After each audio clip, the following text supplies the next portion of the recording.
Bueno, buenas tardes. Les damos la bienvenida al Seminario Forestal del mes de junio.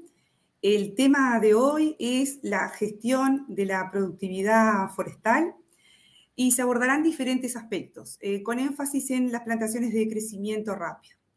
Para hablar de este tema tan amplio y tan importante para el sector forestal, tenemos un invitado desde Chile hoy, el doctor Rafael Rubilar. Muchas gracias, Rafael, por aceptar la invitación y por acompañarnos en este seminario. Hola, ¿cómo están? Hola, Rafael. Buenas tardes y muchas gracias por esta invitación que me hicieron llegar para compartir con ustedes esta tarde.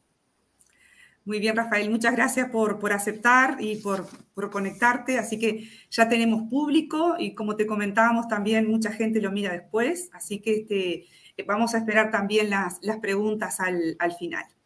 Así que voy a presentar a Rafael.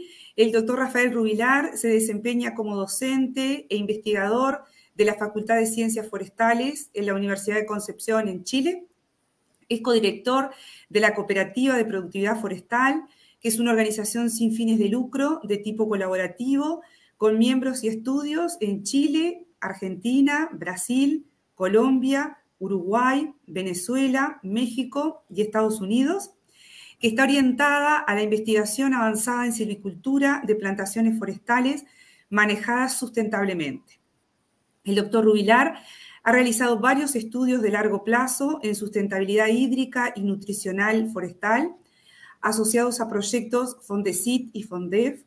Además, cuenta con más de 100 publicaciones en revistas internacionales y ha publicado 3 capítulos de libro y un libro en las temáticas de silvicultura de plantaciones, con énfasis en suelos, nutrición, manejo, productividad, relaciones hídricas y sustentabilidad forestal.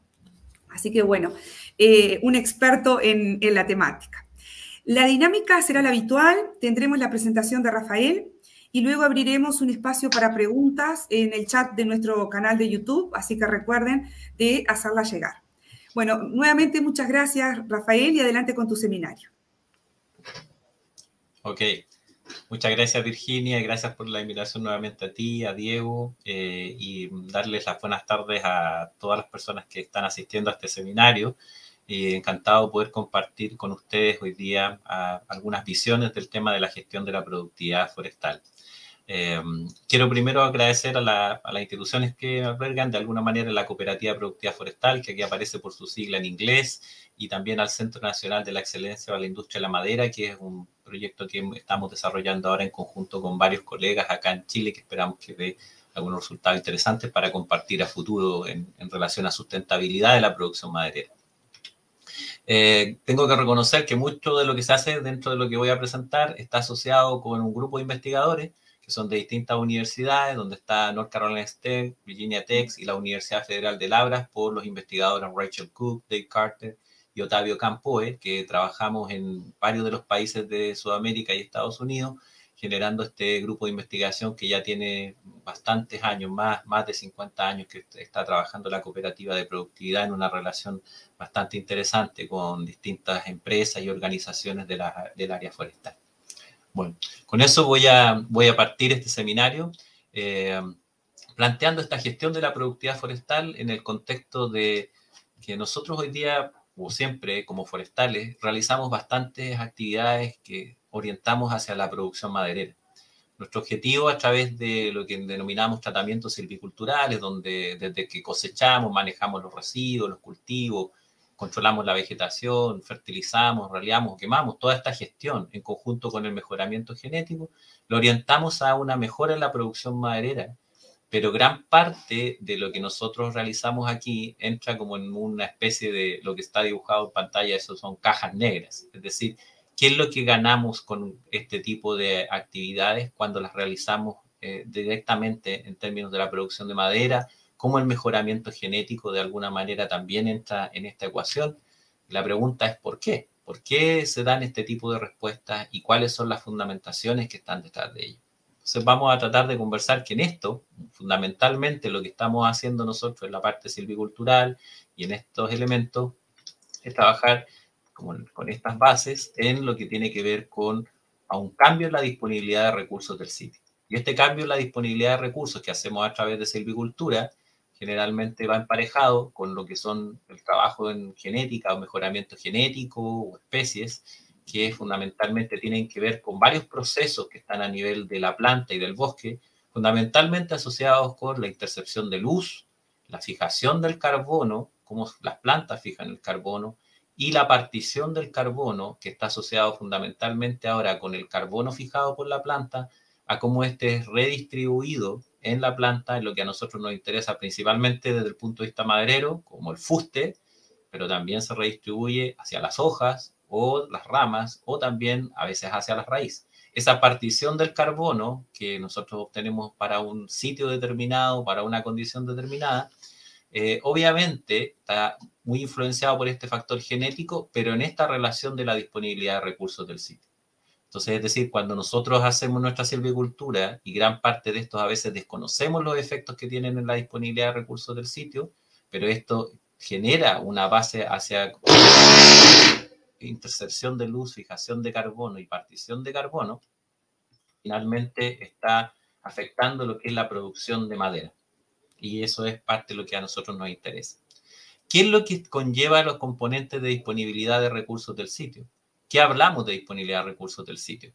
Fundamentalmente, disponibilidad de recursos del sitio nos referimos a algo que pues, prácticamente estamos estudiando cuando estamos en la escuela o estamos en la universidad, a los componentes que son básicos de la producción de la planta o que afectan la producción de la planta, que están englobados principalmente por aspectos de luz, de agua, nutrientes, temperatura, el CO2, que hoy día es muy importante desde el punto de vista del cambio climático, pero también existe el oxígeno, que generalmente tiene que ver fundamentalmente está asociado a limitaciones que podemos tener en los sistemas radiculares. La comprensión de la disponibilidad de los recursos del sitio y cómo los tratamientos silviculturales afectan esta disponibilidad de recursos del sitio genera una serie de interacciones que en la medida que nosotros tenemos una claridad respecto a cómo nuestra gestión silvícola afecta a cada uno de estos elementos, comprendemos o podemos comprender mejor cómo impactamos en términos productivos el desarrollo del bosque. A partir de esta disponibilidad de recursos, lo que es interesante es cómo la podemos reflejar en campo. ¿Qué es lo que definitivamente produce o cambia o de alguna manera nosotros hemos determinado que permite evaluar que estamos mejorando la capacidad productiva? Y existe un factor que es fundamental, y este siempre lo repito en muchas de las charlas que presentamos, y que tiene que ver con el cambio que nosotros somos capaces de hacer a partir de la manipulación de los recursos del sitio, o los cambios que podemos hacer por silvicultura en los recursos del sitio en el área foliar.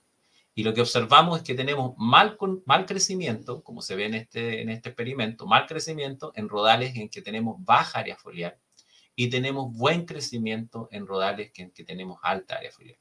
Y esto principalmente está mediado por lo que nosotros ya conocemos que, aunque parezca muy básico, es que son las hojas las que hacen crecer a los árboles. No hay otra razón por la que un árbol crezca. Y por lo tanto, usualmente en forestal hablamos de diámetro, hablamos de altura, miramos un bosque, hablamos de la densidad o el stocking, pero rara vez como ingenieras o ingenieros forestales o gente que trabaja con bosque, porque hay muchas otras personas que trabajan también con bosque, miramos lo que es este componente de área foliar, que prácticamente es como, podríamos decir, es el elemento base con el cual podemos medir el comportamiento o el crecimiento o proyectar el crecimiento de un bosque.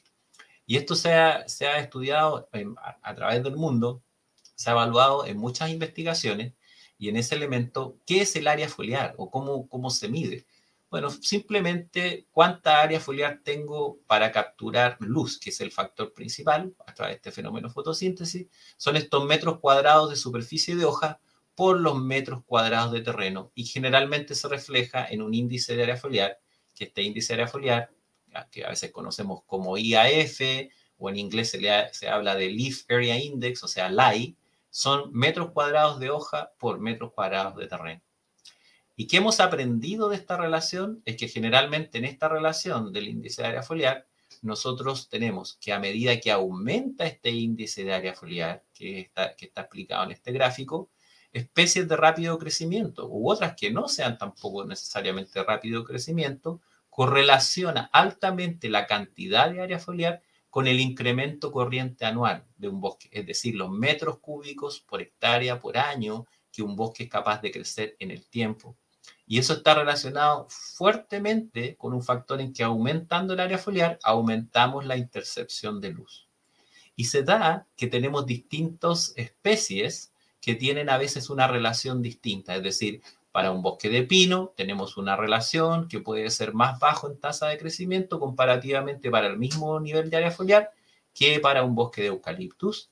Y eso muchas veces está asociado, por ejemplo, a la tasa de fotosíntesis o a la tasa en la que el bosque responde, por ejemplo, a algún cambio ambiental diferenciado. Pero también dentro de una misma especie pueden haber pinos que tengan mayor o menor eficiencia de crecimiento, también como eucaliptos que puedan tener mayor o menor eficiencia de crecimiento, asumiendo que todos los factores, por ejemplo, del sitio sean positivos, que no tengamos una limitación por otro tipo de elementos. Entonces, esta relación se ha estudiado intensivamente para distintas especies y también para ecosistemas, está directamente relacionado no solamente con el incremento corriente anual, sino con lo que nosotros llamamos productividad primaria neta para un bosque, es decir, cuánto es lo que generalmente crece un bosque, una unidad boscosa, está también relacionado con un índice de área foliar general. ¿Qué afecta esta condición del área foliar? Lo interesante es lo afecta fundamentalmente temas que tienen que ver en bajos niveles de índice de área foliar, factores de densidad, ¿ya? Es decir, si un bosque es plantado a mayor o menor densidad, a pequeños niveles de área foliar, esto se puede ver modificado, pero en el tiempo, cuando los árboles empiezan a cerrar copa, simplemente el área foliar va a depender de los factores que regulan o la disponibilidad de recursos que regulan el crecimiento, donde tenemos los nutrientes que estábamos mirando, como estos factores que nosotros podemos afectar con silvicultura, también el agua que existe para determinado sitio, y otros elementos como por ejemplo temperatura, además de componentes genéticos. Entonces, el crecimiento potencial que puede tener un bosque está estrechamente ligado a la disponibilidad de recursos que nosotros generalmente tenemos en un sitio y que comentábamos que dentro de esto, en la silvicultura, nosotros podemos hacer cambios o modificaciones dentro de la disponibilidad de recursos que pueden afectar significativamente el índice de área foliar, que está reflejado acá, que representaría esto la cantidad de unidades de metros cuadrados de hoja por metros cuadrados de terreno. Por ejemplo, el índice de área foliar de 1, de 2 o de 3 representa que tengo 1 hectárea de hojas por 1 hectárea de terreno, un índice de área foliar de 2 hectáreas de hojas por 1 hectárea de terreno y un índice de área foliar de 3 son 3 hectáreas de hoja en superficie por 1 hectárea de terreno, que quiere decir que en el fondo yo estoy teniendo distintos niveles que podría tener de cobertura. Obviamente, si se fijan, esta relación llega a un máximo, que generalmente está cercano a 3.5, 4, hay una discusión acerca de que este valor, en que se vuelve asintótico, es decir, valores más altos de área foliar no necesariamente van a redundar en mayores tasas de crecimiento. Entonces, esto se va haciendo cada vez más asintótico, va llegando a un máximo. Y muchas veces, por ejemplo, en el caso de Chile, que nosotros tenemos climas mediterráneos bastante más estrechos con respecto a la disponibilidad de agua, va a afectar la situación en que a veces podemos tener altos niveles de área foliar, en que nos pueden afectar en que la demanda hídrica, por ejemplo, puede producir algunos efectos inversos de lo que uno espera a veces en términos de respuesta. Entonces, hay una serie de interacciones que generalmente están dadas aquí por todos estos factores que se están conjugando. Un modelo que es bastante interesante, que nosotros siempre usamos en relación a la cooperativa, es en general mirar este concepto de área foliar y la productividad forestal como un integrado de la silvicultura, cómo afecta la silvicultura, los recursos del sitio y definitivamente este driver o este generador de crecimiento que es el área foliar, que fundamentalmente nosotros para un bosque o plantación forestal estamos sujetos a un sitio que tiene un clima determinado, asociado a una geología y suelos que dan origen, ¿ya? Que van a entrar a jugar un rol en la disponibilidad de recursos base que tenemos, pero la silvicultura, a través de lo que es la cosecha y todas las actividades que nosotros usualmente realizamos, también tienen una interacción específica en afectar esta disponibilidad de recursos y finalmente van a gatillar en mantener o sustentar niveles de área foliar que nos dan una relación específica en términos productivos. o van a afectar para una especie determinada también su mayor o menor eficiencia de crecimiento. Entonces tenemos fuertemente ligado a observar a los bosques. Yo siempre cuando converso esto con mis alumnos, con distintos grupos profesionales, les digo, hay que mirar el bosque en función de su área foliar. Hay que entender esa relación para comprender cómo si al modificar o hacemos cualquier tratamiento silvicultural, de no tener una modificación en el área foliar, es muy difícil que nosotros podamos tener algún cambio en la productividad forestal. Y eso es algo como entender este tipo de herramientas. Ahora, la gran pregunta es, bueno, ¿qué importancia tiene conocer el área foliar para estos efectos? Y aquí yo les puedo mostrar, por ejemplo, una simulación que nosotros hemos hecho a partir de modelos de proceso que son bastante explicitados en la literatura, algunos como 3PG. Hoy en día hay un nuevo modelo de proyección que se llama APSIM también, que es bastante utilizado, en que nosotros a partir de la proyección del máximo nivel de área foliar observado, por ejemplo, que ustedes ven aquí esta zona entre Uruguay y Brasil, donde tenemos una proyección del valor de área foliar que se puede alcanzar máximo por las limitaciones que puedan existir por suelos, clima, disponibilidad de nutrientes, podemos a partir de esta proyección generar un modelo en que podemos predecir la cantidad de máxima productividad potencial alcanzable en distintas zonas. Y eso, de alguna manera, nos dice, este es nuestro techo, esto es nuestro máximo en función de lo que es las condiciones climáticas que están oscilando, por ejemplo, o que son condiciones promedio, o depende cómo yo lo quiera evaluar, año a año, y entender los efectos dentro del crecimiento de plantaciones. También nos ha permitido evaluar otro tipo de respuestas para entender aspectos de cambio climático, cuáles son las proyecciones en el cambio climático que pueden tener los bosques o las plantaciones, y como ustedes comprenderán es una herramienta de mucho poder para poder proyectar a veces la parte de sustento económico, o también, como estamos mirando hoy en día, algunos aspectos genéticos, cómo distintas especies pueden mantener otras relaciones productivas o mayor eficiencia de crecimiento y pueden mejorar en condiciones más críticas.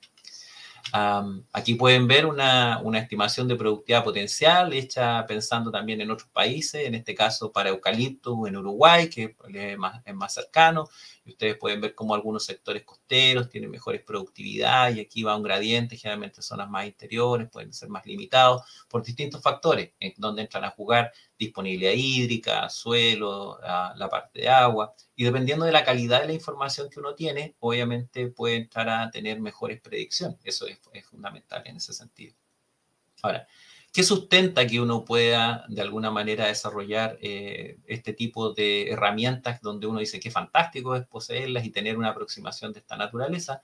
Es también contar con una comprensión, como les decía, de una muy buena base de información y esta proyección de área foliar. Y al mismo tiempo, mirar los aspectos de cómo afecta la disponibilidad de recursos base, ¿ya? ¿Dónde entra la silvicultura? Fundamentalmente nosotros entendemos el componente de la silvicultura a través de todo lo que buscamos nosotros es hacer una optimización del ciclo silvícola, donde podemos trabajar en distintas fases para buscar cómo lograr la mayor eficiencia de crecimiento o aquellas actividades silvícolas que están trazadas dentro del establecimiento, media rotación, cosecha o inclusive, como decíamos acá, desde el vivero en la selección de las plantas o las calidades de la planta, para permitir que se produzca esta máxima expresión de área foliar y maximizar la productividad del sitio.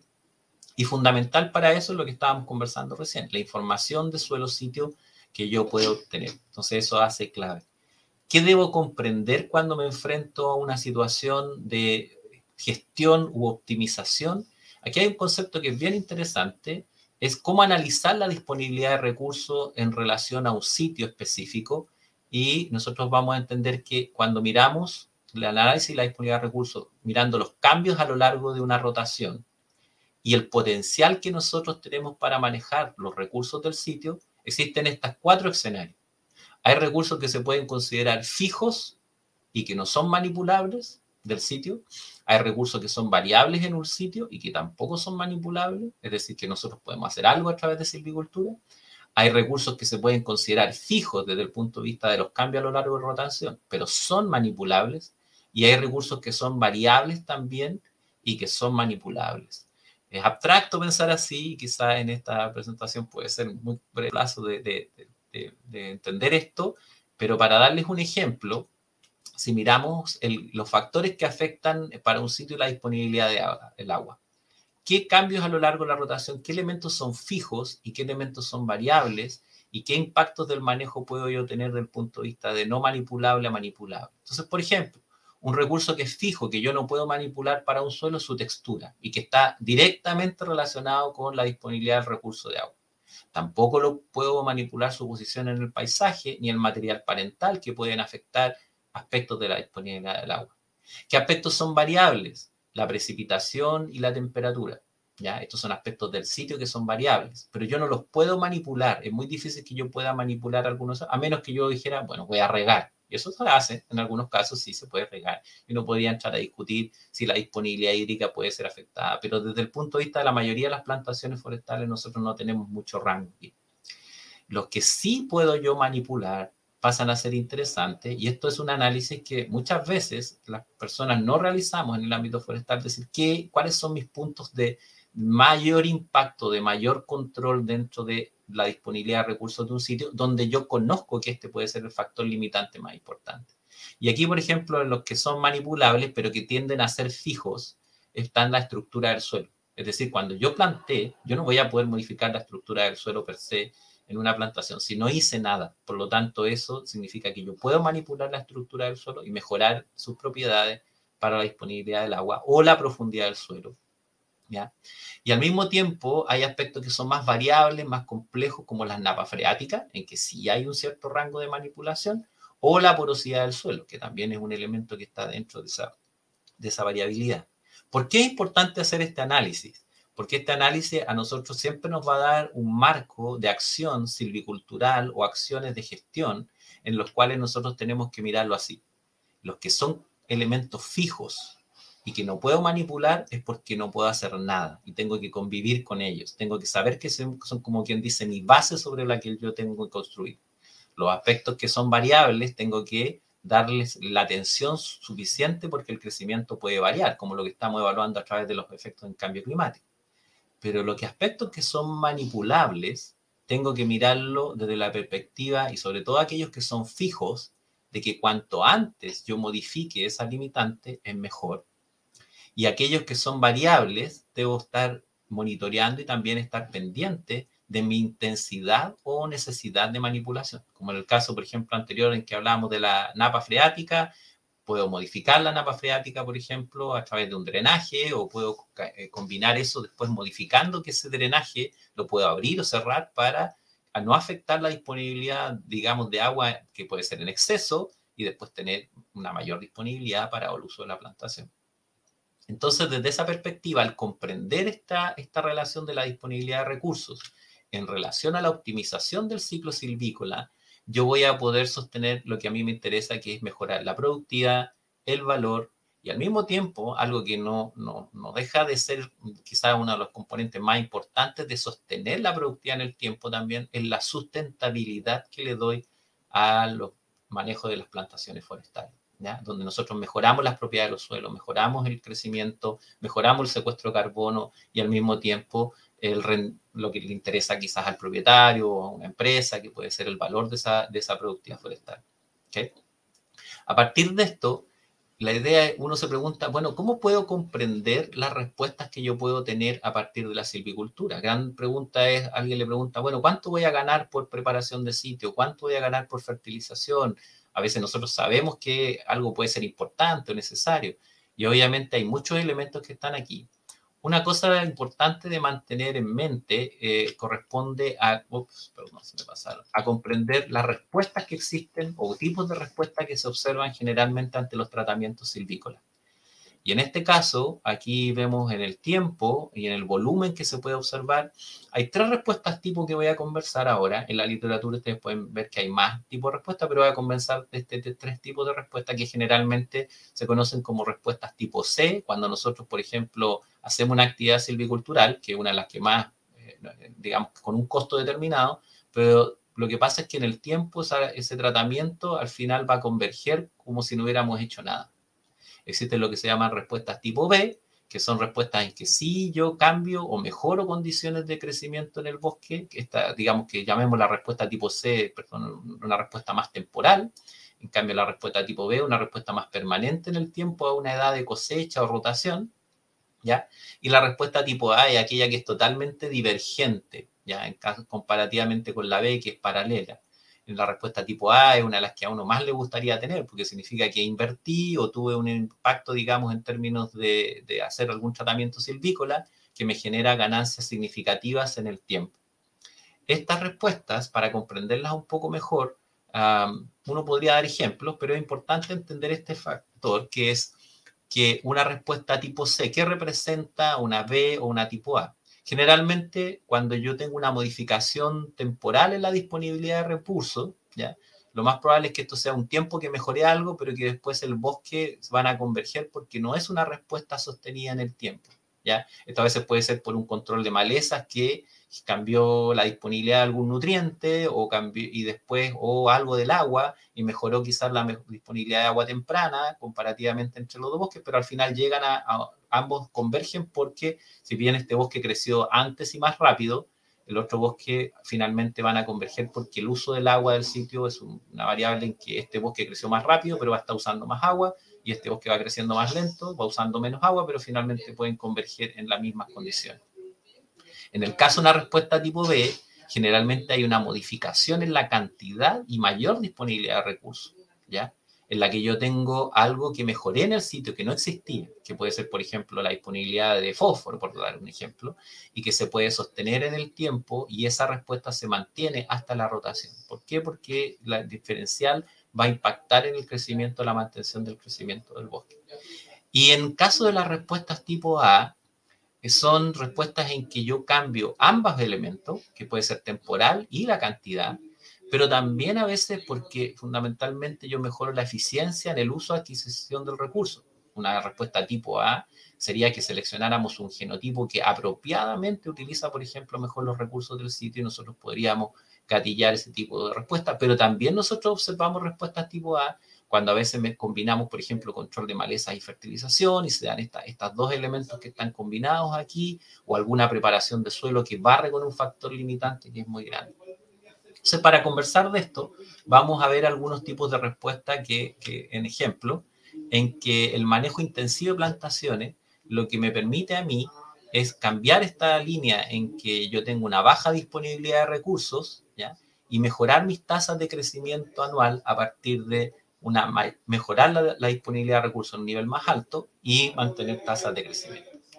Entonces, las estrategias o las formas de mejorar la productividad a partir de esto, por lo menos yo voy a conversar de algunas de estas que vamos a ver hoy día, tiene que ver con mejorar, por ejemplo, especies o genotipos de plantas que puedan adquirir o utilizar un mayor éxito con los recursos del sitio. También se pueden mantener recursos del sitio manejando residuos, incrementar la disponibilidad de recursos con la cantidad o volumen del suelo, que tiene que ver con la preparación del sitio, dirigir los recursos a los árboles de la plantación, que en este caso tiene que ver con controles de maleza, control de vegetación comunitaria, o agregar recursos limitantes. Yo me voy a enfocar sobre estas que están más destacadas aquí y esta que ya está en rojo, está destacada.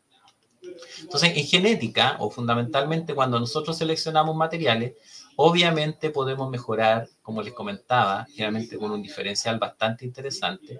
Y aquí ustedes pueden ver lo que significa una plantación que se hacía de semillas en los años 70, comparado, por ejemplo, con un área, la misma área, los mismos sectores, plantada con clones de eucaliptus grandes. No necesita estadísticas digamos, este mismo bosque que está plantado en los mismos sectores, en los mismos lugares, donde un material genético obviamente tiene una respuesta importante, digamos, en términos del trabajo que representa o como la respuesta. No solamente en términos de mejor crecimiento en cantidad de metros cúbicos, como podríamos decir, que pueden usar mejor eficiencia, sino que también en la calidad. Muchas veces, por ejemplo, en el caso de pino, nos interesa la calidad del fuste o la forma del fuste. Entonces ahí fundamentalmente estamos dentro de los componentes del valor.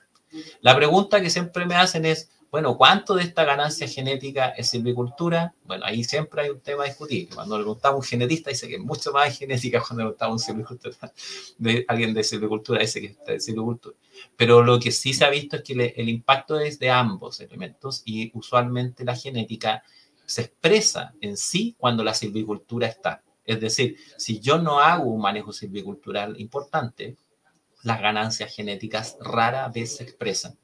Y por lo tanto tengo que tener la mejor silvicultura acoplada con la mejor genética. Por lo tanto, yo siempre digo, esta selección de genotipo muy, muy clave, pero necesito comprender esa relación de la componente silvícola antes de poder pensar en mejorar un genotipo. Sería como tener, como quien dice, un auto muy, muy costoso, ¿no es cierto?, de muy buena gama, y que nosotros tuviéramos un camino de ripio donde hacerlo correr. Por lo tanto, él no va a poder correr a altas velocidades en un camino de ripio y no va a expresar esa ganancia genética en términos reales. Desde esa perspectiva, los tratamientos de silvicultura, o tratamientos, nosotros podemos conversar de tratamientos silviculturales tempranos, que generalmente están estos de cultivo, control de maleza y fertilización, donde yo gano con aumentar la disponibilidad de recursos en etapas tempranas de, digamos, de crecimiento, y donde puedo obtener este tipo de respuestas que finalmente puede ser que sean convergentes en el tiempo, pero significa que esta ganancia ya fue lograda. ¿Qué es lo que nosotros vamos a conversar? Primero, incrementar la disponibilidad de recursos a través de una mejora en la cantidad o calidad del volumen de suelo explotado por las raíces. ¿Qué implica esto? Que significa comprender cuál es la intensidad de preparación de suelo adecuada que yo puedo tener en una condición para establecer una plantación.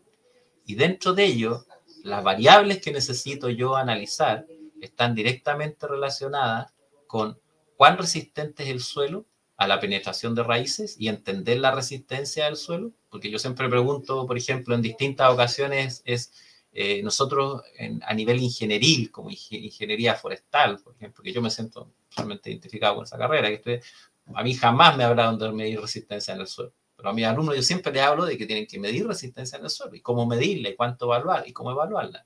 También medir cuánto oxígeno está disponible en el suelo para la actividad aeróbica, tener una idea de si existen las condiciones de aireación suficientes, al menos en el suelo. Y existen métodos empíricos directos en campo que una persona bien entrenada con la parte de suelos puede medir. Y cuánta agua está disponible en el suelo para el funcionamiento de las raíces, es decir, medir la oferta de agua al suelo. Quizás esto es el más fácil de entender a partir de lo que uno aprende en sus cursos de suelo, y probablemente el de resistencia al suelo es el menos discutido, menos conversado en forma técnica. ¿Por qué? Porque la resistencia en el suelo obedece una curva muy, muy conocida que fue publicada hace muchos años por Gleason and Sands, en fondo en la relación que significa, y esto han habido otras publicaciones que también han hecho, por ejemplo, algunos investigadores en IP, para eucaliptus, también para otras especies en la literatura, pero realmente podría colocar aquí una lista de literatura, y lo interesante es que yo muestro esta que se hizo alguna vez para Pino Rayate, que es antigua. Es bueno a veces hacer referencia a la literatura antigua, indicando que si ustedes ven la cantidad de raíces que se producen para una plantación cuando está establecida, está en directa relación a esta resistencia que yo puedo observar en el suelo. Y por lo tanto, el nivel crítico que yo observo, que es que cuando yo reduzco esta resistencia del suelo más abajo de los 2000 kilopascales, o lo que se conoce como 2 megapascales, no tengo prácticamente limitaciones de importancia. A veces alguien me ha discutido, me ha preguntado, pero ¿y eucalipto es más sensible? Sí, es un poco más sensible, probablemente debe ser 1800 o 1,8 megapascales. O sea, 1800 kilopascales o 1,8 megapascales, algunas pueden ser más sensibles o menos sensibles, pero lo que muestra fundamentalmente la mayoría de los estudios es que este límite de 2 megapascales es un valor muy bien evaluado que particularmente muestra una alta coincidencia. El tema es que la resistencia del suelo es variable dependiendo de la humedad de un sitio. Por lo tanto, es una variable dinámica. Y eso implica de que yo voy a tener mayores niveles de resistencia en sitios más secos o menores niveles de resistencia en sitios más húmedos. La manera que siempre yo converso esto, les digo, cuando ustedes tienen pan en casa y lo tienen después de 2 o 3 días, ese pan se pone duro. Y eso simplemente es una pérdida de humedad. Por lo tanto, ustedes han visto que han tomado un pan y lo tocan contra una mesa, hace tac, tac, tac. Bueno, esto es lo mismo. La resistencia en el suelo tiene esa misma connotación y por lo tanto, desde esa perspectiva, cuando el suelo se mantiene húmedo, los problemas de resistencia en el suelo son menores. Por lo tanto, si en mis sitios tengo alta disponibilidad de humedad durante todo el año, probablemente no voy a tener problemas de resistencia en el suelo. Pero en zonas donde tengo periodos más secos, probablemente o se generaron niveles de compactación. Este va a ser una de las variables importantes a variar. Entonces, como síntesis de esto, y que es clave de comprender, este nivel crítico de 2 megapascales, que es afectado por lo que a veces sí aprendemos un poco más, es la densidad aparente, que aumenta cuando la densidad aparente aumenta. Pero ojo, porque la densidad aparente no es el factor solamente único interpretativo de ella, y muchas veces se comete ese error de interpretarlo por el valor de densidad aparente en forma aislada, porque no nos da realmente una buena guía. La materia orgánica también va a jugar a favor, digamos, en ese sentido, que va a disminuir cuando la materia orgánica aumenta. La textura del suelo está en relación a la interpretación que puedo hacer con la densidad aparente cuando tengo mayor probabilidad de tener algún problema, ¿ya? Porque va a aumentar, digamos, en este caso, la resistencia cuando aumenta el porcentaje de arcilla. Pero fíjense que el contenido de agua del suelo hace que aumenta esto a medida que el suelo se va secando, ¿no es cierto? Aumenta la resistencia. ¿Dónde no es tan importante esta variable de resistencia? En suelos que se mantengan húmedos o mojados, suelos bien estructurados también, que muchas veces son sitios de segunda rotación, suelos con alta expansión o contracción de arcilla, que tanto se vuelve un problema menos relevante, o suelos que tengan abundancia de canales de raíces antiguas, que también tiene que ver con sitios de segunda rotación que puedan estar bien estructurados. Cuando yo evalúo que esta resistencia está sobre estos niveles críticos y que es el factor que me está limitando en algún sentido la disponibilidad de agua, la exploración radicular para absorción de nutrientes, no me queda otra que trabajar con sistemas de subsolado. Esto es una simple imagen que muestra cómo trabaja este sistema, ¿no es cierto? Que probablemente muchas personas conocen y que en el fondo es un gran arado, si lo quieren ver así, profundidad, donde yo debo resolver el problema de la resistencia a la profundidad que sea específica. ¿Es siempre el subsolado una buena cosa? Miren, investigaciones de largo plazo que estamos llevando a cabo, pero no alcanzo quizás a mostrar todos los detalles acá, muestran de que no siempre es una buena respuesta. Inclusive puedo llegar a tener pérdidas de productividad cuando hago yo un subsolado en condiciones que no son las apropiadas. El problema es que la respuesta, por lo poco que hemos visto, es lenta, y eso implica de que esa respuesta lenta se puede transformar en algo indeseable cuando uno hace su cálculo económico de esta inversión en un subsolado, en algo que no rentó de esa manera. ¿Qué es lo que sí me debo preocupar cuando hago un buen subsolado? Tiene que ver con obtener esta fractura del suelo, una generación de estructuración, porque en el fondo lo que hago a través del subsolado, o el trabajo inclusive con los discados que se veían acá, con los discos, disculpen, en esta zona, es lograr estructurar el suelo, mejorar la estructura en sí artificialmente, y lo que me importa a mí es lograr ese tipo de remover esas restricciones que yo pueda tener. ¿Qué otro elemento es el que nosotros estábamos conversando? Además de la resistencia del suelo, es la aireación del suelo. Y fíjense que la aireación del suelo tiene que ver exclusivamente con que también, así como existe este límite de los 2 megapascales, existe un elemento que es más difícil de medir, pero que tiene que ver con el contenido de oxígeno en el suelo, que implica que generalmente el crecimiento radicular también se afecta cuando existen condiciones de menos de un 10% de disponibilidad de oxígeno en el medio. Por lo tanto, se ven limitaciones severas al crecimiento de la planta cuando esa situación o condición se da. La pregunta es prácticamente cómo lo evaluamos, y esto es bastante común a los sitios que ustedes tienen en la zona, allá en Uruguay. Y generalmente lo que necesitamos es volver a hacer lo básico, hacer una calicata, hacer un estudio de suelos en las zonas en que por topografía podamos pensar que pueden tener limitantes, para que ustedes también lo vean. Nosotros, por ejemplo, acá en Chile tenemos zonas en pendiente, en terreno montañoso, que tienen también problemas de limitaciones de movimiento, simplemente que no tiene que ver con la acumulación por topografía, sino que tiene que ver con el tipo de textura, que son arcillas muy densas y que hacen que también el agua circule muy lento y por lo tanto que a baja condición de oxígeno. Por lo tanto, la manera más práctica de observar esto usualmente es a través del color del suelo, donde usualmente a través de una observación de los colores grises y la profundidad a la que aparecen estos colores grises, que tienen que ver con el grado de oxidación, en este caso de reducción del hierro que existe en el suelo. El hierro, al estar reducido, toma este color gris en vez de un color rojo, pardo, café, que es el que a nosotros nos gusta. Decimos, las tierras coloradas, las tierras rojas, el suelo se ve de un color así rojizo. Generalmente eso tiene que ver con un hierro bien oxidado, donde no hay un problema de oxigenación. Pero en esta condición significa que se mantiene el agua por periodos muy largos de tiempo y el hierro toma este color gris que limita, en este caso, el crecimiento radicular o el desarrollo de una plantación de manera muy, muy severa. En estas condiciones, las únicas posibilidades son trabajos de drenaje, que estas son fotos prácticamente casi más de líneas de Estados Unidos que hacen cosas a gran escala, aunque algunos de estos hoy día están prohibidos en algunas zonas donde se hacían por el tema de que eran humedales, ¿okay? Pero hay muchos sectores que no lo son y que condicen situaciones que sí se pueden recuperar para la productividad forestal, porque no hay no hay un conflicto, digamos, ambiental en esas zonas o en esas situaciones.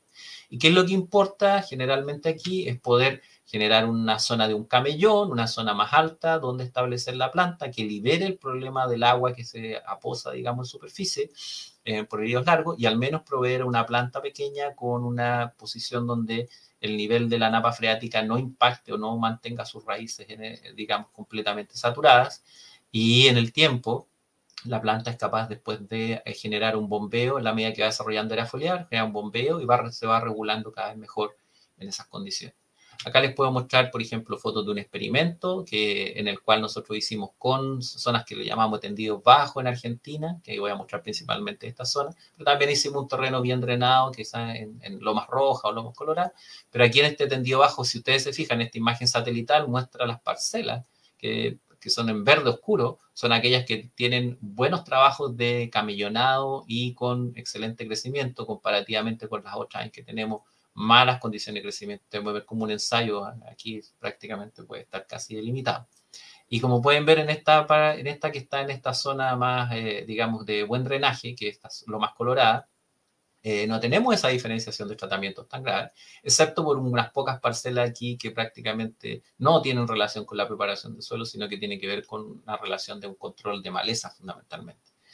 Pero a esta zona, lo que uno puede ver, por ejemplo, son que estas respuestas de camellones, que son todas las que están en esta zona alta acá arriba, camellones con fertilización y con control de malezas, pero principalmente todas aquellas que tienen camellonado, ustedes pueden ver que las diferencias prácticamente a 7 años que nosotros aquí estamos evaluando este bosque, antes de que se produjera el raleo, a mí por lo menos esta evaluación me gusta en ese sentido, que muestra las magnitudes, que significa un control, por ejemplo acá, el tratamiento control que está en negro, y ustedes ven el diferencial que tiene 100 metros cúbicos, 110 metros cúbicos versus lo que se gana con camellones simplemente son inmediatamente 200 metros cúbicos, prácticamente se está doblando la productividad, o sea, esa es la magnitud, y en el caso que se aplique con control de maleza y fertilización o las mejores técnicas en ese sentido, ustedes pueden llegar a niveles en que pueden ganar prácticamente el doble.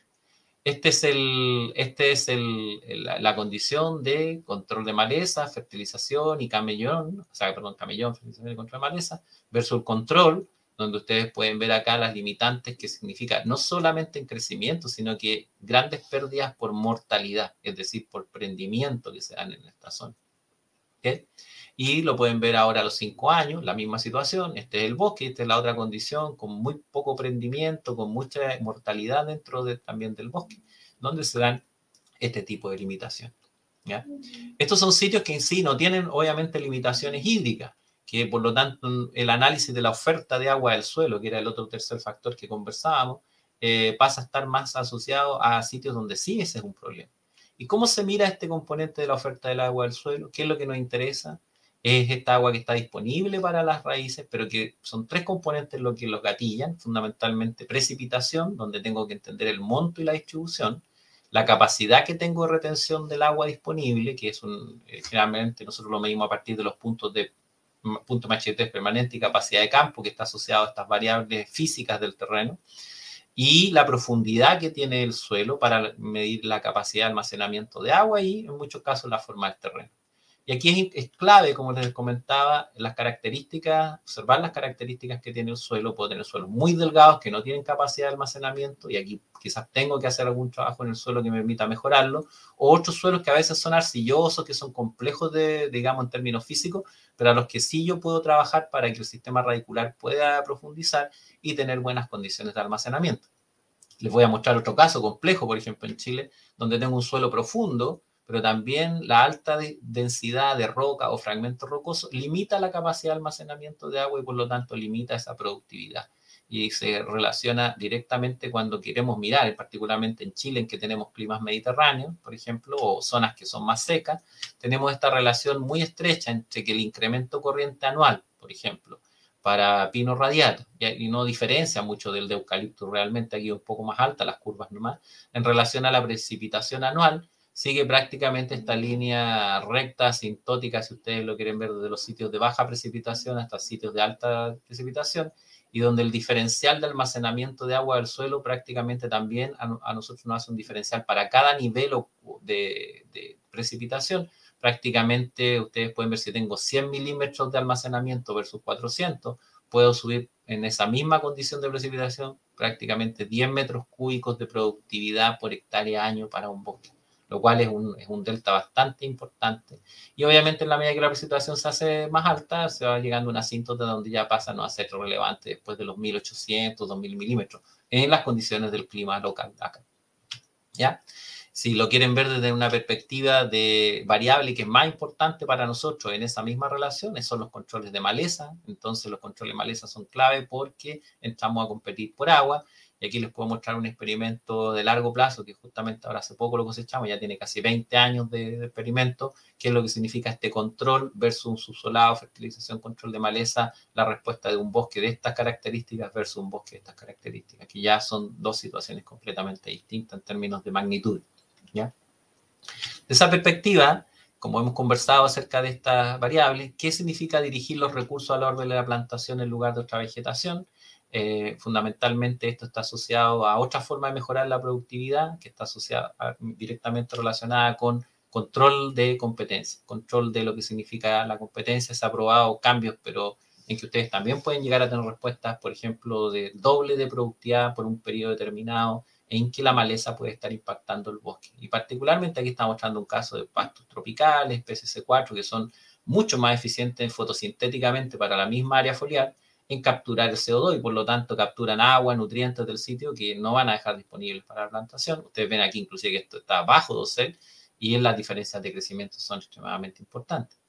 ¿Qué debo comprender de la vegetación? No toda la vegetación es lo mismo. Miren, aquí les muestro casos, principalmente de acá, locales de Chile y otros mezclados del extranjero, en que tipos de vegetación distintos que entran a competir. Por ejemplo, en este caso, estas especies de bácaris con pino, algunas otras de pasto, o distintos tipos de competencia, o por ejemplo, competencias arbóreas que representan, si se fijan, una competencia total dentro del bosque, u otras en zonas más secas, distintos. Son tipos de vegetación para los cuales yo tengo que entender cuál es el tipo de interacción que juegan en términos de luz, agua y nutrientes. Y hay un gráfico que a mí me gusta mucho mostrar, usualmente en clase, que es un modelo conceptual de la respuesta al control de las malezas arbóreas, arbustivas y herbáceas, según qué factor dominante también estén gatillando ellas. Entonces, esta gráfica lo que muestra es el porcentaje o el máximo crecimiento alcanzable de la plantación a la edad de rotación desde 0 a 100, es decir, si yo tengo una plantación que debería alcanzar su máximo potencial, debería estar acá al 100, y cuánto puede caer el crecimiento en condiciones de baja infestación de competencia o maleza respecto a alta condición. Si se fijan, hay dos curvas bien singulares, una que es una curva roja y una curva verde, y usualmente yo hago la pregunta en clases, es una de estas curvas pertenece a la competencia por malezas arbóreas y una pertenece a la típica respuesta a la curva por malezas de pasto o por herbáceas bajas. Entonces, generalmente aquí hay todo un debate o se discute bastante con los estudiantes respecto a cuál es la que tiene más fuerza. Y obviamente aquí está más explícito que la competencia por especie arbórea es la que tiene mayor impacto. Es decir, si ustedes tienen pequeñas cantidades de maleza arbórea que compiten con una plantación, si el efecto de competencia llega a ser por luz, o inclusive pueden ser arbustivas o herbáceas que sean muy altas, que generen esta condición de competencia por luz, mientras más largo sea ese periodo, el impacto sobre el crecimiento de la plantación puede ser más alto. Pero esto es más típico de una competencia por arbóreas. En el caso de que la competencia ya no sea por luz, es decir, ustedes tengan dominancia del dosel superior y entren a competir por nutrientes y agua, tienen que tener niveles muy altos de infestación, es decir, tienen que tener mucha cobertura de pasto o de herbáceas, si ustedes lo quieren así, para que eso tenga un impacto así ya dramático dentro de la plantación. Y eso también se puede dar, o sea, los dos pueden llegar a condiciones muy críticas, pero generalmente los pastos tienen que tener una infestación total del sitio. En cambio, en las arbóreas, yo no necesito grandes niveles de infestación para tener grandes efectos o caídas de productividad. Y esto se lo muestro con un ejemplo típico acá, que es un estudio en Colombia, donde se aplicó herbicida y una condición sin control. Y aunque uno no lo mire aquí, uno puede decir son arbustivas, en general hay alguna que otra arbórea que emerge por acá, que debe ser quizás alguna vez son, no sé, un 20%, si lo quieren ver, del área basal de este bosque de pino, ¿ya? y esto es en Pinos tecumani, ¿ya? Pero hay otros estudios que podría mostrar en extensivo, inclusive estudios de largo plazo en Estados Unidos bien interesantes, pero este me pareció más interesante local por lo que es de acá de Sudamérica, en donde la respuesta de hacer este control o una limpia, que en este caso se hizo mecánica cada 4 meses, fíjense lo que diferencia en términos del volumen final. Y principalmente estamos hablando de aquí, llegamos a valores de 150 metros cúbicos contra 350 metros cúbicos por efecto solamente de un control de maleza sostenido en el tiempo.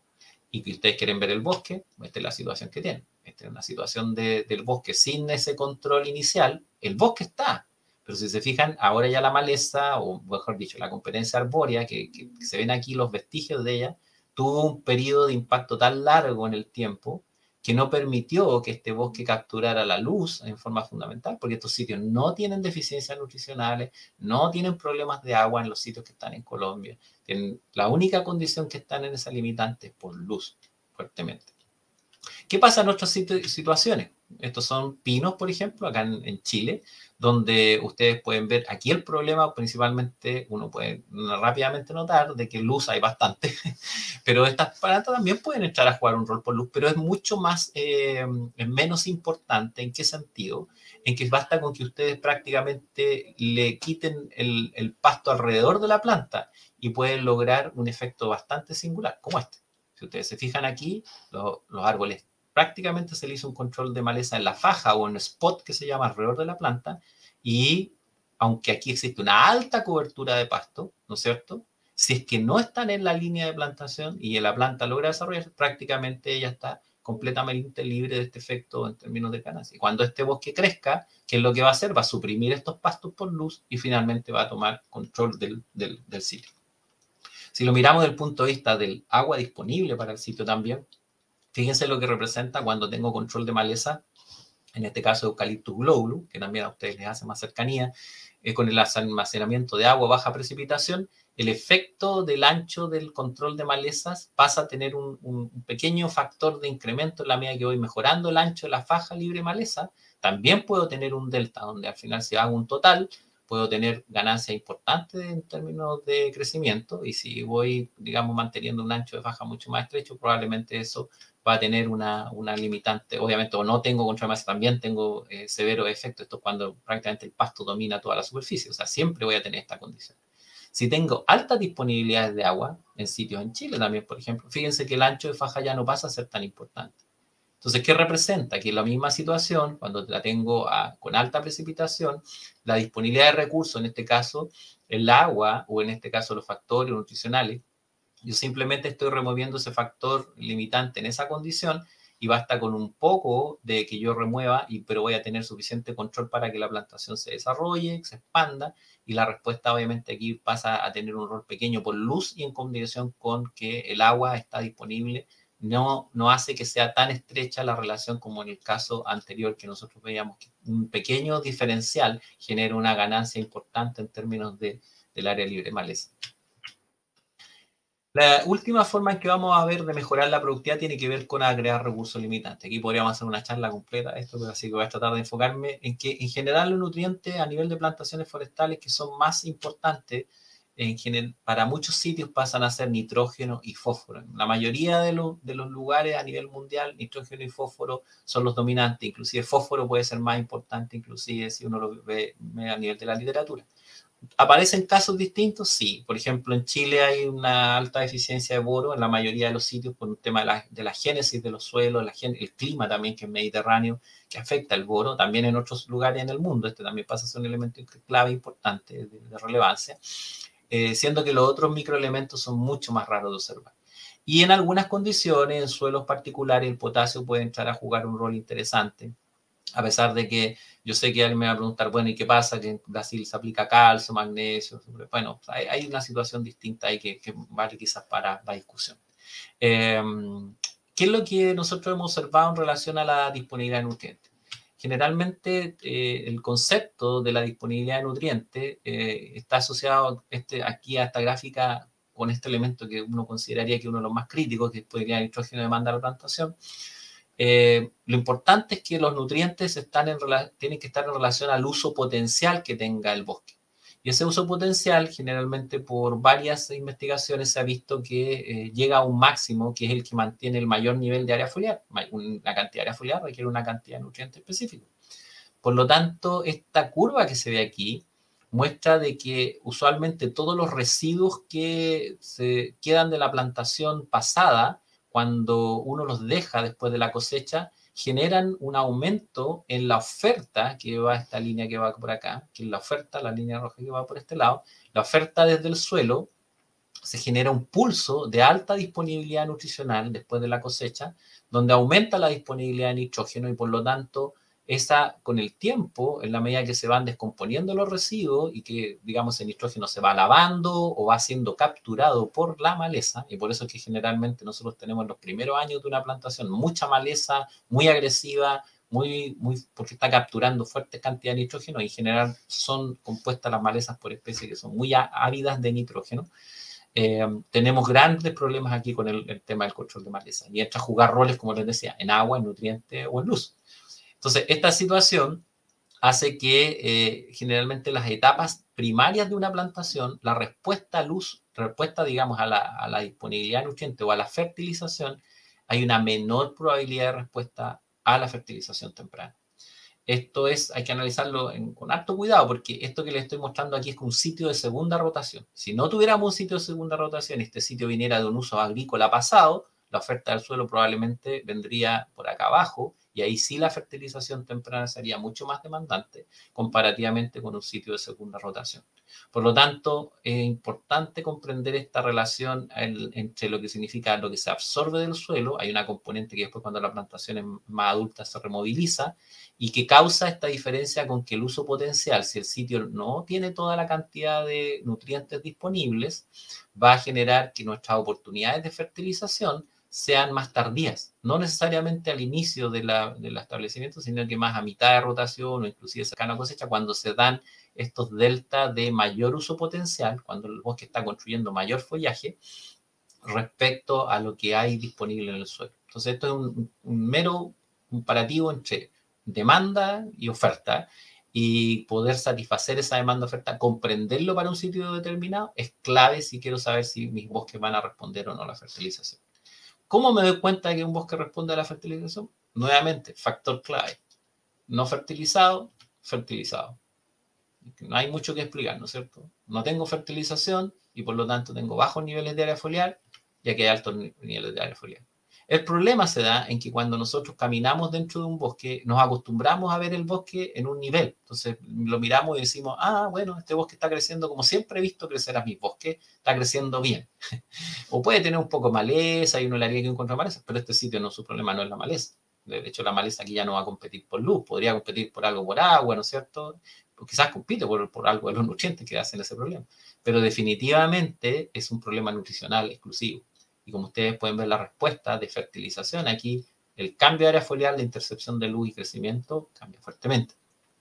Problemas más críticos, por ejemplo, se dan cuando tengo estas dinámicas de microelementos. Ustedes pueden ver la diferencia entre no colocar boro para nosotros en Chile. Esta planta fue establecida el mismo día, con la misma silvicultura, exactamente igual, pero excepto las que están acá al frente, no tienen boro y las que tienen atrás tienen 3 gramos de boro. Y hacen un diferencial enorme. ¿Y en qué? En área foliar, en la ocupación del sitio. Entonces, obviamente que esa respuesta de fertilización se tiene que manifestar de esa manera, de cómo yo puedo interpretar esa gestión o el máximo de pico de área foliar que voy a tener. Lo mismo se ve para los oxisoles en Brasil, que son un caso súper reportado. Ustedes pueden ver, acá tengo un nivel de área foliar, pero aquí obviamente el nivel de área foliar es mucho más alto. En 3 meses, por estas deficiencias de fósforo, pasan a ser nutrientes críticos. Y dentro de esto, obviamente, el nuevo desarrollo de genotipo también presenta diferencias en la forma en que los clones son capaces de tomar nutrientes. Y ustedes pueden ver que para distintos experimentos, por ejemplo, como este control, este clon tiene un menor desarrollo área foliar comparativamente con este, y así sucesivamente. Si se omite algún nutriente, algunos responden de una manera u otros de otra, o si yo le aplico full fertilización, este es más sensible al nitrógeno, este es menos sensible al nitrógeno, y así sucesivamente. Entonces hay interacciones interesantes de capturar en estas reinteracciones con clones, y también de capturar, por ejemplo, en si yo considero aplicar todos los nutrientes u omitir algunos micronutrientes que pueden ser críticos para algunos suelos. En ese sentido tengo que tener un mejor conocimiento de la geología, que yo les mostraba antes, de qué es lo que da origen al suelo para comprender este tipo de relaciones. Y una manera de discriminarlo es a través, este mismo pertenece a un experimento que se llama, que nosotros hemos establecido, de omisión, y donde vemos que las respuestas en volumen temprano del bosque muestran de que si yo hago una fertilización completa, o por ejemplo voy removiendo algún elemento de esta fertilización completa, le quité azufre, tengo la misma respuesta. Si le quito nitrógeno, pierdo crecimiento. Si le quito fósforo, este pasa a ser un elemento muy, muy crítico. Si le quito potasio y así, si le voy quitando, pero si le quito los microelementos, fíjense que el delta pasa a ser extremadamente alto. Por lo tanto, hay un microelemento que es crítico aquí y obviamente fósforo y nitrógeno pasan a ser parte del juego junto con esa proporción de otros elementos. Es que estos experimentos hay que tener ciertas consideraciones. Bueno, finalmente, uno de los elementos clave pasan a ser las operaciones también. Está el ambiente, la genética, ambiente que tenemos que conocer bien y intentar estos factores limitantes o factores, o lo que conversábamos, los modificables, no modificables, si son fijos, si son variables. Tengo que conocer cuál es mi potencial genético y opciones. Tengo que entender esta componente de silvicultura y también están los factores de operaciones. Cuando las operaciones hacen una actividad, pasa a ser clave en que algo resulte o no resulte. Si fertilizo tardíamente cuando no hay agua en un suelo, no resulta. Si hago control de maleza cuando ya las malezas completaron su ciclo biológico, tampoco funciona. Nosotros podríamos hacer charlas largas de conversar de eso, pero es un tema súper clave.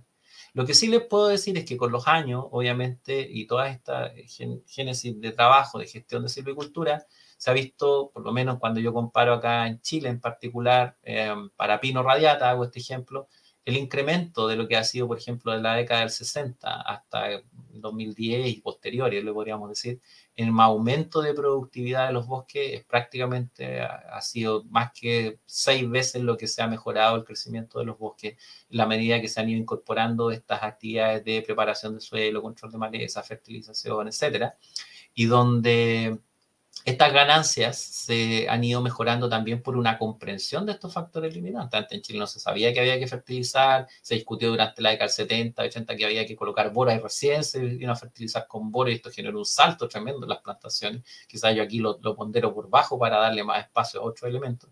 Fundamentalmente para nosotros el control de maleza aumentó inmediatamente, duplicó, triplicó el crecimiento de los bosques y después han habido ganancias, mejoramiento genético y también las promesas de las tecnologías clonales. Bueno, finalmente con eso quiero decirles que la gestión de la productividad forestal, ojalá recuerden algunos elementos de esta charla, recae en que uno comprenda bien qué factores están afectando la disponibilidad de recursos y si ustedes tienen la capacidad de manipularlo. Esto es un análisis que uno puede hacer para cada sitio y así uno puede evaluar si tiene espacio para aumentar ese crecimiento potencial, quizás con un modelo uno puede comprenderlo mejor, y la productividad del sitio. Y ahí todas las técnicas que nosotros trabajamos con preparación del sitio, preparación del suelo, control de fertilización, hay que dimensionarla y aplicarla considerando si también esa pertinencia y oportunidad que tienen desde el punto de vista de operativo, de cuándo debemos aplicarlas, cuándo tenemos que trabajar con ellas, para lograr que efectivamente no dupliquen la remoción de un factor limitante. Aquí me preguntan, pero bueno, ¿y si lo hacemos todo? Claro, lo hacemos todo, pero a un costo muy alto, o muchas veces a un tema con un problema de sustentabilidad, que es lo que tiende a ocurrir en muchas empresas.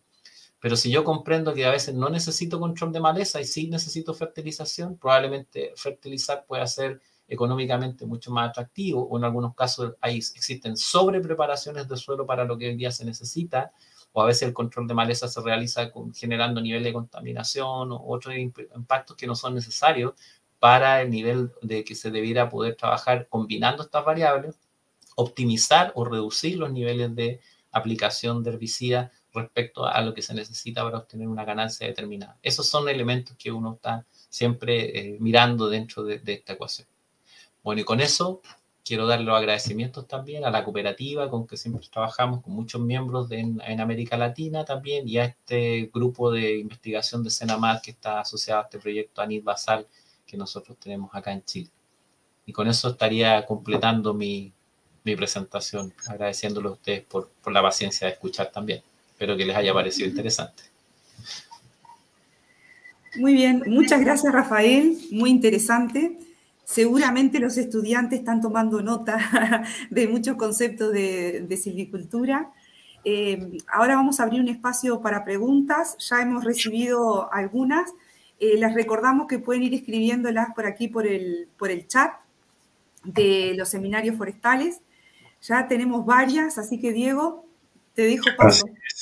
Así es, algunas que nos fueron llegando por privado mientras Rafael nos daba esta tan clara y detallada presentación. Nuevamente, vamos a empezar con algunos saludos, Rafael.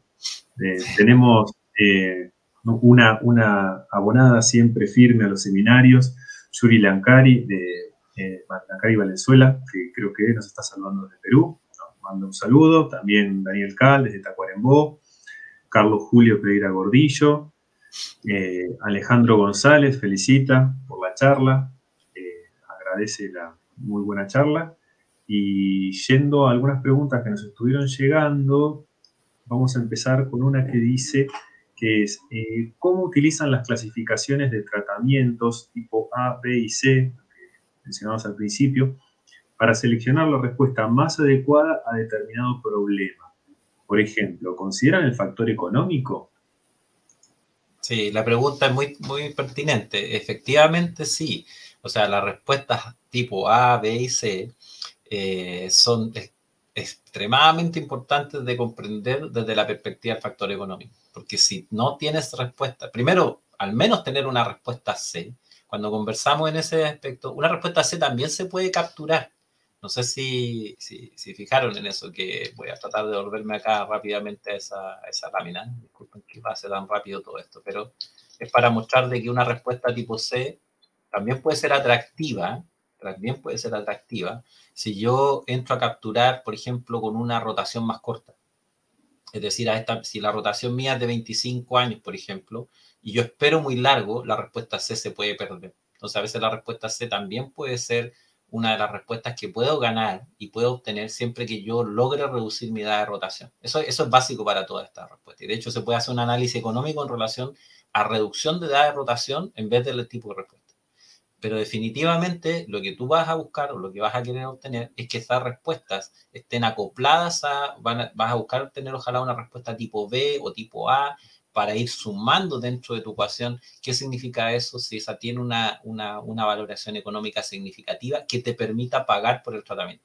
Porque al final muchas veces tenemos respuestas silvícolas que son, yo he tenido que discutir harto con miembros de la cooperativa también en terreno, bueno, el bosque se ve verde, se ve mejor, crece, tiene más copa, pero si esa respuesta no se traduce en una respuesta que al final a la cosecha tú la puedas materializar en una ganancia, ya sea en términos de mayor productividad en metros cúbicos por hectárea, o la puedas materializar en valor del bosque, que eso a veces no se ve tan fácilmente, pero si la puedes materializar en valor del bosque, el efecto de haber invertido una cantidad de dólares 20 años después, el costo es altísimo.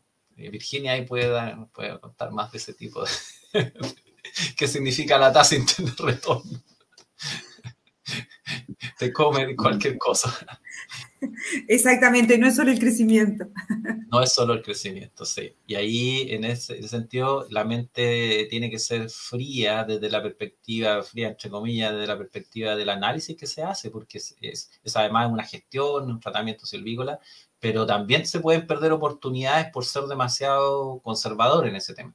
Por ejemplo, les comento que hoy en día, y en ese sentido, yo creo que las empresas brasileñas son más dadas, por ejemplo, a invertir fuertemente, esta es mi experiencia, quizás en Brasil, personas de Brasil me dicen, no, está diciendo un pecado, pero me impresiona, así después de ver cómo trabajan en distintos ambientes, las empresas brasileñas son mucho más orientadas a trabajar maximizando productividad, y miran menos ese retorno específico, y la razón es porque todo el bosque se mira orientado a la planta de pulpa. Entonces también hay que entender dónde se valoriza el bosque. ¿Se valoriza cuando lo cosecha la empresa forestal o se valoriza la planta? Como son empresas integradas, si lo valorizan a la salida de la puerta de la planta de pulpa, ahí aunque ganen 10 metros cúbicos más y lo multiplican por las miles de hectáreas, son 10.000 metros cúbicos más, para ellos tiene un valor distinto. Pero hay empresas que no tienen ese tipo de lógica, sino que valorizan el producto en la puerta, o sea, valorizan el producto cosechado, y depende mucho quién está en ese lado de la ecuación. Creo que eso también hay que tenerlo claro. ¿Dónde se produce esa valorización del bosque? Bien, muchas gracias por la respuesta. Tenemos algunos saludos más de Cecilia Rashid, que te manda un saludo y dice excelente charla, agradece. Ailén Pais, una reciente egresada de la carrera de Ingeniería Forestal, dice muy interesante la presentación, muchas gracias. Lo mismo con Joaquín Olaizola Vegetti, saluda y agradece la presentación, lo mismo que María Claudia Pitamiglio. También nos pregunta Yuri, tiene una consulta con respecto al marco de recursos limitantes. La pregunta es que, en tu experiencia, dice, ¿se encuentra relación significativa entre la parte nutricional, la fertilización y la aparición de cancros en eucaliptus? La experiencia por lo menos lo que muestra es que no hay una relación tan estrecha, por lo menos en lo que yo he conversado con distintos investigadores, porque el control de esa variable fuertemente, sí, por lo menos tiene un elemento genético. Realmente ahí las oportunidades son, en Estados Unidos el tema del cancro, que fue principalmente, si lo miraban por pino, si se mira por pino, antes no se plantaba tanto pino taeda. De hecho, antes las plantaciones puras eran de pino eliotis. El problema es que es mucho más sensible al cancro y decidieron cambiarse a pino taeda después de muchos años de trabajo de mejora. Por ahí tengo una lámina de eso porque la presento cuando hago mis clases extensivas de productividad de sitio, que tienen que ver con cómo a veces la industria forestal lucha contra un problema y en definitiva quizás lo único que queda es adaptarse de otra manera. Entonces, al menos quizás el efecto de la fertilización es marginal respecto a lo que representa la diferencia que puede hacer de un cambio de especie o definitivamente un cambio o una mejora o encontrar un material genético que tenga mayor resistencia. Y en ese sentido sí se ha visto, por ejemplo, que esas mejoras genéticas, usualmente con estos temas que tienen que ver con más de componentes bióticos, es ahí donde está la respuesta fundamental, más que quizás por el tratamiento silvícola per se. En particular, la mayoría de los temas de plaga que afectan, por ejemplo, área foliar indirectamente, dado que el cancro está afectando más un tema del sistema vascular, pero también en definitiva, es que la potencial recuperación que uno tenga del bosque va a estar asociada también a de que uno tenga un mejor desarrollo, una recuperación más rápida del área foliar. ¿Ya? Entonces, con algunas plagas o algunas enfermedades, si al menos el tratamiento de fertilización te permite recuperar área foliar, tienes la posibilidad de que el bosque retome un mejor crecimiento a pesar del daño o el efecto que se pueda haber producido por alguna plaga, o en este caso, o enfermedad. Entonces, al menos mi experiencia va más por esa línea. Bien, muchas gracias por la pregunta. Seguimos con algunas que tenemos también en nuestro chat privado. Creo que voy a tomarme la libertad de unir un par de preguntas que entiendo que están relativamente relacionadas y están más para el lado de las coníferas y calidad de la madera. Entonces, las voy a hacer a las dos y luego podés hilar la respuesta. La primera es, se destaca la importancia de aumentar la productividad del volumen, lo cual es indiscutible. Pero para el caso de las coníferas, ¿en qué medida el alto nivel de crecimiento afecta la calidad de la madera para cerrado? Esta sería una. Y otra que también nos pasaron con referente a madera de calidad es, ¿qué puedes comentar acerca de la aplicación de un manejo de podas intensas en cuanto a la productividad de madera de calidad? Ya. A ver, acá también se ha discutido mucho el tema voy a dar puntos de vista de esto, porque alguien verá que es muy parcial esto. En términos de aumento de crecimiento, lo que se ha visto es que al aumentar crecimiento hay una disminución de densidad en general de la madera. Pero y esto lo he conversado con hartas personas de la industria, pero lo que pasa es que ese aumento de crecimiento versus la pérdida de densidad es tanta el diferencial que se genera en términos de diferencia de la pérdida de crecimiento que uno tendría que sacrificar por no mejorar las condiciones de crecimiento. O sea, no sé si me explico, de que al hacer un tratamiento silvícola, por ejemplo, que mejora el crecimiento, obviamente esa ganancia de crecimiento proporcional va a generar una disminución probablemente de densidad de la madera, pero lo que pasa es que el aumento de volumen, cuando tú lo colocas en la ecuación económica, es tan alto que lo de la pérdida de densidad pasa a ser transitorio, pasa a ser menor. Si lo miras desde el punto de vista de conífera, si lo miras desde el punto de vista de eucalipto, vuelvo como a la conexión genética. Porque usualmente lo que, por lo menos acá muchas de las empresas han encontrado es que tú puedes maximizar crecimiento con buenos genotipos y no tienes el problema de pérdida necesariamente de densidad, y gran parte del trabajo que han ido orientando, inclusive en esa misma línea, ha sido ir haciendo híbrido y cruzas con híbrido, y eso ha dado, obviamente que ustedes saben de eso mucho. Acá antes se mantuvo mucho tiempo el trabajo puro en eucalipto, glóbulos, bueno, creo que tenía otra digamos, otro objetivo, cruzar glóbulos con nítidos, pero hoy día, por ejemplo, se han abierto mucho más a esa línea que es más propia de Brasil, de mezclar, de generar más híbridos en los que se están viendo ganancias interesantes en los temas de densidad, manteniendo tasas de crecimiento muy altas. Entonces, hay una pequeña pérdida de densidad, sí, se ha visto. Creo que el tema también pasa por cómo se maneja el bosque o cómo se regula el manejo del crecimiento del bosque, dependiendo del producto que te interesa. Porque si te interesan postes, obviamente que puede haber una restricción de mercado que te va a decir que no quieren un ancho de anillo más grande que tanto, entonces tu tasa de crecimiento tienen que ser más regulada y eso uno lo tiene que saber. Entonces ahí uno está entrando en mercados distintos donde tiene que conocer ese tipo de elementos que podrían jugarte a favor o en contra, acelerando el crecimiento de la plantación. Pero en otro tipo de situaciones,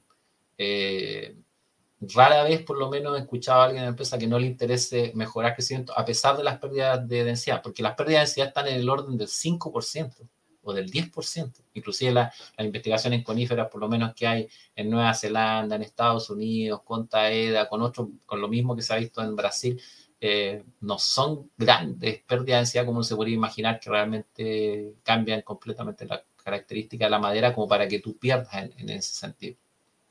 La otra pregunta tenía que ver con las podas, ¿cierto? Creo que eran las podas tempranas. En el fondo, ¿qué tanto pueden afectar las podas tempranas? Obviamente podas intensas. Podas intensas, claro. O sea, si uno hace podas intensas, efectivamente está afectando el área foliar.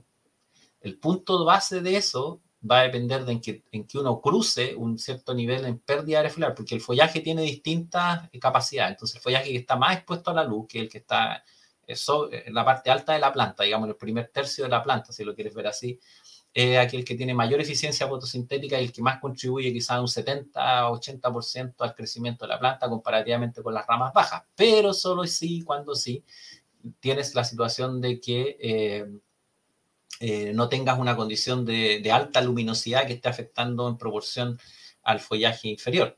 Entonces, podas intensas lo que pueden repercutir es que si bajas de los niveles de área foliar que conversamos, es una relación lineal. Bajas el nivel de área foliar, reduces crecimiento. O sea, todo se vuelve esa ecuación de aumento casi lineal de mayor área foliar y la tasa de crecimiento que vas a obtener.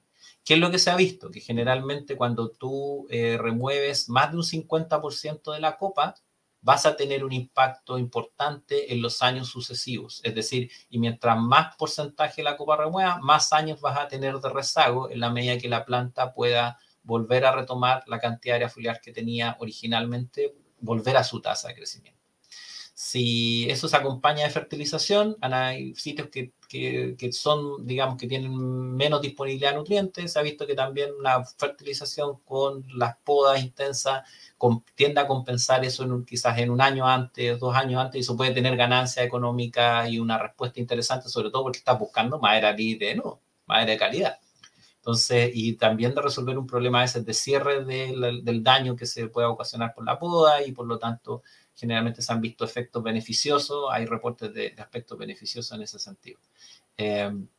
Pero sí, como te decía, si cruzas ese nivel de poda intensa, que vaya a saber que para alguien que es poda intensa y para otros que es poda intensa, va a haber una caída productiva. Lo que se ha visto también es que si tú remueves 30% de la copa, en general no tienes grandes problemas de esa naturaleza.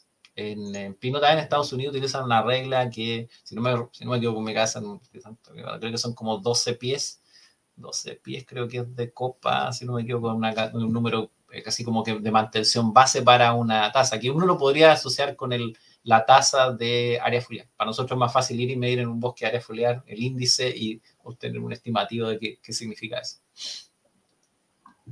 Perfecto, muchas gracias. Creo que ha sido bien detallada y está con números y datos precisos la respuesta, Rafael. Tenemos una pregunta más acá en el chat de Daniel Ramírez. Saluda y felicita por la presentación y pregunta por la fertilización a mitad de rotación, post-raleo comercial. Entiendo que la pregunta es si hay experiencias en plantaciones en América del Sur. Sí, realmente yo no tomé ese tema porque serían muchos detalles, muchas láminas. Y la fertilización de media rotación ha sido muy interesante las ganancias observadas. Nosotros tenemos unos papers que los pueden ver por ahí en el New Zealand Journal of Forestry en que hemos obtenido, por ejemplo, inclusive en sitios en que antes no se observaban tan buenas respuestas, a la fertilización a media rotación. Y eso tiene un sustento en lo que les comentaba en esta lámina, que no sé si se alcanzará a ver ahí, pero es la que estaba comentándoles de esta. Que en general lo que hemos observado en muchos sitios, que la cantidad de nutrientes a la etapa temprana es alta, o sea que en general hay más disponibilidad de lo que la planta necesita, que está recién formando copa, recién tomando fuerza, recién está adquiriendo. Y aquí donde las malezas se despegan fuertemente, por eso tenemos tantos problemas con las malezas. Y que es una manera de medir el potencial que tiene el sitio en términos de la cantidad de nutrientes que está liberando. En el tiempo, hay varias razones que no puedo entrar aquí a detallar. Se produce que esto se va desfasando cada vez más. Y aunque un sitio a veces tenga buenos niveles de fertilidad, que aquí va a ir cambiando, puede ser que un sitio esté aquí y el uso potencial está acá, o puede ser que un sitio tenga mucha fertilidad potencial, ahí ya no hay nada que hacer.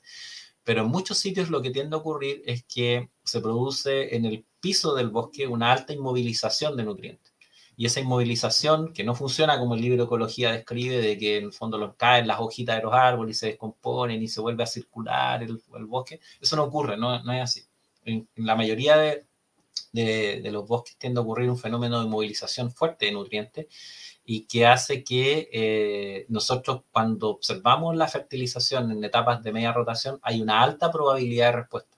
¿Qué la limita? En muchos casos está asociado a que puedan tener limitaciones hídricas el bosque. Entonces, por ejemplo, si el bosque, hay que evaluar bien si es que no van a haber limitaciones hídricas o que de alguna manera condigan algún efecto negativo en la disponibilidad del recurso en el suelo, que pueden afectar la adquisición de la planta. Y uno de los factores es eso, disponibilidad hídrica. Entonces hemos visto que hay bosques que sí responden en área foliar, pero después quizás por alguna limitación hídrica no la expresan en crecimiento o se reduce la expresión en crecimiento, pero, por ejemplo, ganancias interesantes para Chile, por ejemplo, que no habíamos observado, tenemos ganancias hasta de 60, 80 metros cúbicos en un periodo de 6, 7 años, para acá son bastante interesantes en términos de respuesta, inclusive en sitios bien limitados, o sea, las ganancias van entre 30 a 80 metros cúbicos, importante. En eucaliptus, por ejemplo, en algunos casos, si lo llamamos fertilización de media rotación en Colombia, por ejemplo, ganancias hasta de más de 150 metros cúbicos, muy atractiva. Y lo clave ahí es el tema de los timings de la fertilización, y hay que comprender aspectos que también tienen que ver con los productos que aplico. Ya hay problemas, por ejemplo, generalmente si la fertilización es nitrogenada, a veces con temas de volatilización, que no son tan fáciles de calzar operativamente si es que no se tiene esa flexibilidad, o conocer acerca de los inhibidores de urea, por ejemplo, que son tecnologías que también ayudan en ese tipo de elementos, si es que no es una limitación por otro elemento que pueda ser fósforo. Fósforo, por ejemplo, ahí, en este caso, o combinarlo con otros elementos críticos que a veces se necesitan. Entonces, son buenas las respuestas que hay a fertilización de mitad de rotación, o sea, son atractivas. Y lo atractivo que tienen además es que impactan no solamente en el crecimiento final, sino que también en el valor del bosque de una manera más significativa, porque yo aumento diámetro. Generalmente ahí las ganancias pueden ser 2-3 centímetros de diámetro en trozas que se valorizan por diámetro. Así funcionan nuestros mercados. Hay mercados que las pagan mejor y otras que no las pagan mejor. Eso es el único problema. Entonces, uno que conociendo su mercado, bueno, tiene ciertas posibilidades. Pero efectivamente hay ganancias interesantes. Bueno, muchísimas gracias. Tenemos un mensaje que nos llega acá, privadísimo, de Juan Pedro Pose. Ah, ok. Nuestro compañero dice, Rafa, gracias por estar. Abrazo a mis compañeros del staff de Seminarios Forestales. Así que gracias, Juan Pedro, por estar escuchándonos. Saludos, Juan Pedro. Sí, sí, sí. Y ya como para ir cerrando, que estamos un poquito pasados en tiempo, pero realmente tenemos varias preguntas y todas muy interesantes. Tenemos una pregunta que es así. Hablabas, que comentaste sobre el efecto de la competencia por el uso del suelo, sobre todo hablando de malezas. ¿Han estudiado modelos silvopastoriles o algún otro tipo de modelo agroforestal donde se combine el bosque con otro tipo de cultivo? La verdad es que en los estudios de la cooperativa no hemos hecho ese tipo de análisis digamos, que obviamente que es más de naturaleza agroforestal. Pero efectivamente, lo curioso de todo esto, que siempre pasan cosas dentro de la experiencia, es que efectivamente el modelo de plantaciones con menos densidad, bajado, digamos, en términos silvopastoriles, obviamente que es muy, muy atractivo desde la perspectiva de que si yo puedo enfocar, dependiendo de las características de la disponibilidad de recursos del sitio, sobre todo cuando no hay una competencia por agua, o sea, es decir, en sitios que tienen disponibilidad de agua más constante, no voy a tener un impacto tan alto en lo que significa el crecimiento de los árboles si es que yo manejo densidades, o sea, manejo espaciamientos más grandes y que pueden ser combinados en forma favorable con la producción de pasto. Entonces, algunos modelos que hoy día se están mirando en forma atractiva, incluso acá en Chile, pero no va a decir que son silvopastoriles per se, pero obviamente que dan cabida a eso, sobre todo por generar también mayor disponibilidad de agua, están orientados a eso, pero que podrían ser aplicados con ese mismo criterio en otros países si es que yo estoy orientado solamente a producir madera de calidad o madera de valor, como se habla a veces de madera, digamos, de uso estructural hacia arriba, y combinarlos con espaciamientos amplios, donde pueda hacer, digamos, un manejo, como quien dice, más sobre la línea de plantación en forma más localizada. Y eso pasa a ser atractivo. Ahora, ¿cuál es el detalle ahí? Quizás dos. Uno, que tengo que tener un buen material genético para hacerlo, que crezca en condiciones apropiadas para que de alguna manera pues, no pierda calidad de esa troza. Y eso existe hoy en día. Nos mostré ahí algunas láminas interesantes que hay de unos experimentos que tenemos, que uno puede tener prácticamente un genotipo que puede crecer con toda la luz de lado, pero no se expande en ramas, pero tengo que tener ese material genético y no es común de que exista o fácil de conseguir siempre, pero hay. Y esa es una oportunidad muy, muy interesante. Y lo otro también hay que, obviamente, que esto ya es más propio de la gente que conoce el silvopastoril, tengo que regular bien la entrada del ganado a la plantación para que no se produzcan impactos negativos, que eso es un tema que acá en Chile alguna vez se pensó hacer, todo silvopastoril, y después la gente se dio cuenta que era muy difícil lograr obtener dos cosas en paralelo, que era tener madera de buena calidad y al mismo tiempo que ganado, si es que se trataba de obtener, digamos, porque al final la gente entraba el ganado al año 2, al año 3, terminaban teniendo interacciones desagradables con los pinos, y uno en definitiva, cuando iba a ver el bosque, no para lo que servía era para leña. Entonces hay temas ahí que la persona que quiera mirar ese modelo tiene que saber que ese modelo es acotado, o sea, que tiene que saber regularse cuándo puedo entrar con el ganado, pero sí lo puedo diseñar con esos fines. Hay unos trabajos de 2000 que creo que el modelo neozelandés es muy interesante de mirar en esa perspectiva, que él estuvo alguna vez mostrando por acá hace unos años, no sé si también visitó por allá Uruguay en algunas charlas y estuvo tratando de fortalecer, se ha fortalecido más en Nueva Zelanda, porque los pequeños propietarios han estado mirando ese modelo dual, digamos, entre bosques, y lo han hecho de manera bien interesante. Perfecto. Muchas gracias, Rafael. Un solo comentario para la audiencia. Nos avisan que hay algunos mensajes que no nos están apareciendo en el chat, que no aparecen. Así que a todas aquellas personas que no hemos leído su pregunta, sepan disculparnos. Si la pueden copiar y enviar por correo electrónico a la dirección de Seminarios Forestales, nosotros luego se la hacemos llegar a Rafael y veremos qué inconveniente produjo eso, pero ya hemos tenido 2 casos que nos avisaron que no están apareciendo las preguntas. Así que por ahora vamos a cerrar la ronda de preguntas acá. Gracias nuevamente, Rafael. Ok. Bueno, muchas gracias por todas las preguntas. Muy entretenido, muy interesante escucharlas también. Una cosa como bien dinámica. Encuentro muy interesante el formato que tienen de trabajo con las presentaciones. Así que agradecido por la invitación nuevamente. Muy bien, muchas gracias, Rafael. Sí, fue bien diversas las preguntas que te hicieron y bueno, tu presentación fue muy interesante y ahí salieron varios temas. Ahora que comentaba lo del silvopastoreo, acá en Uruguay se está trabajando bastante. La universidad donde nosotros estamos en esta región también, con varios productores, así que hay otra punta ahí para seguir, además de todo lo que comentaste. Súper Así interesante. que sí, ahí está. Así que bueno, esperemos que este sea el primero de varios. Te agradecemos nuevamente. La verdad que respondiste todas las preguntas súper completos, como decía Diego. Es un tema que concita mucho interés para el sector forestal y porque estamos hablando de materia prima, ¿no? Y bueno, como yo decía, los estudiantes y también todos los profesionales que nos han acompañado seguramente lo han podido aprovechar. Así que muchas gracias de nuevo, Rafael. Ya, yo feliz de haber compartido con ustedes, así que bueno, un abrazo grande para todos allá en Uruguay. Espero poder visitarlos pronto, que se dé la oportunidad. Muy y bien. que nos podamos compartir más claro, más en vivo, que hace tiempo que creo que no tenemos esas opciones, pero muchas felicitaciones a ustedes también por este encuentro, por todo lo que desarrollan, lo encuentro genial, así que espero que haya cumplido con los objetivos que tenían, así que gracias nuevamente. Sí, muchas gracias, Rafael, y bueno, les recordamos que queda disponible también en el canal para los que se hayan unido un poco más tarde, que vimos que venía llegando gente o se hayan tenido que ir, queda disponible.